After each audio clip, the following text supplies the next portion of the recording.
Hi, welcome back to SwissWatchExpo. Jason here. Today I'm going to be talking about 3 different types of movements that you'll see while you're browsing our website. And if you're a first-time buyer, you may not know exactly how these movements work, so I'll be talking about those, so stay tuned.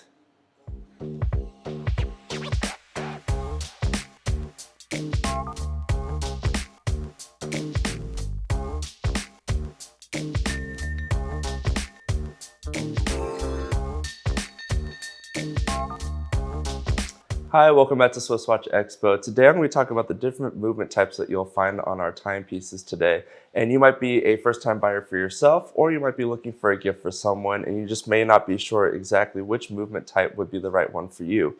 So I have 3 different types. I have a manual winding movement, I have an automatic movement, and then I also have a quartz movement. So first we'll talk about the quartz movement. So today I'm showcasing the Rolex Oysterquartz timepiece, and it's one of my favorites. I just love the way that the bracelet style looks, especially on a Rolex timepiece.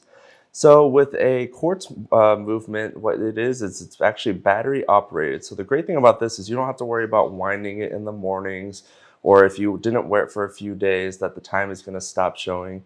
The really great thing about the quartz movement is really you just have to worry about replacing the battery maybe once every 2 to 5 years or so, depending on the battery itself. And so really you have really low maintenance on it. There's not a lot of movements inside of the watch. It's all battery operated. So usually every 2 years I recommend, even if the battery hasn't stopped yet, just to go ahead and replace it with a fresh battery.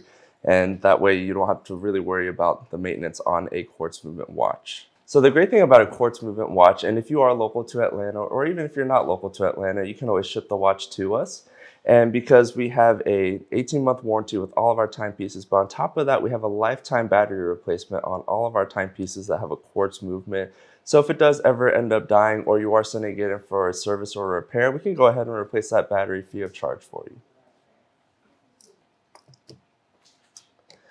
Next, we'll be talking about a manual winding movement. So with this right here, depending on the type of model that you're looking for, it can hold up to a power reserve up to maybe about 40 hours or so. But I always recommend with the manual winding movement that make it part of your morning routine when you're making a cup of coffee, just going ahead and if you take a look right here, this is called the crown.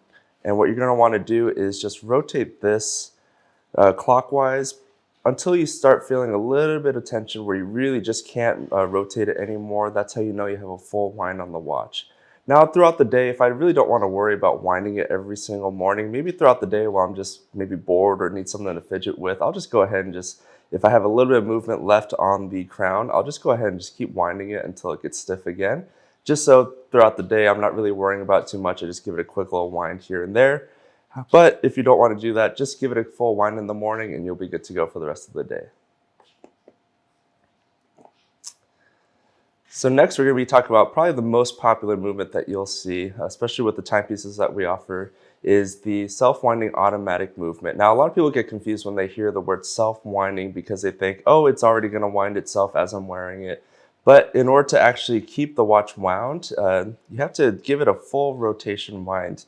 So most automatic movements, you're going to want to give it a full rotation, which is usually about 30 to 40 rotations clockwise. So once you actually have the crown open, if it is a screw-in crown, you're going to want to go ahead and rotate this crown clockwise about 30 to 40 times.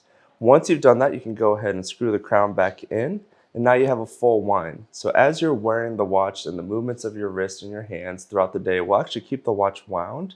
Now what you'll notice is if you stop wearing this for maybe about 2 to 3 days or so, you'll see that second hand stop rotating. That just means that the self-winding automatic movement just has stopped. And what you'll need to do is just give it another full wind, and as you wear it again, it's just going to stay wound itself. Now if you are wearing it on a daily basis, once you give it that full wind, you really don't have to worry about winding it again. I usually recommend maybe winding it about once a month just to make sure that it keeps the movements going and it's keeping accurate time. But if you have a watch collection, I've seen a lot of people use a watch winder where you can just keep it on the winder at night and you can just put it back on and you really don't have to worry about the time itself. So as you can see, we do have so many different variations of movement types. And if you are just confused, when you're looking through our website, our listings are very transparent. In the product description, as you scroll down, it will tell you the type of movement that the watch has.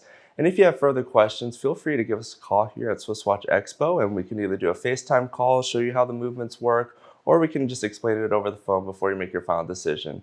Let me know in the comments down below, which movement type do you prefer on your timepiece? For me, I really enjoy the automatic self-winding movement just because I like the way the mechanics work on it, and it just holds its time really well on the watch. So again, leave a comment down below and check us out at SwissWatchExpo.com.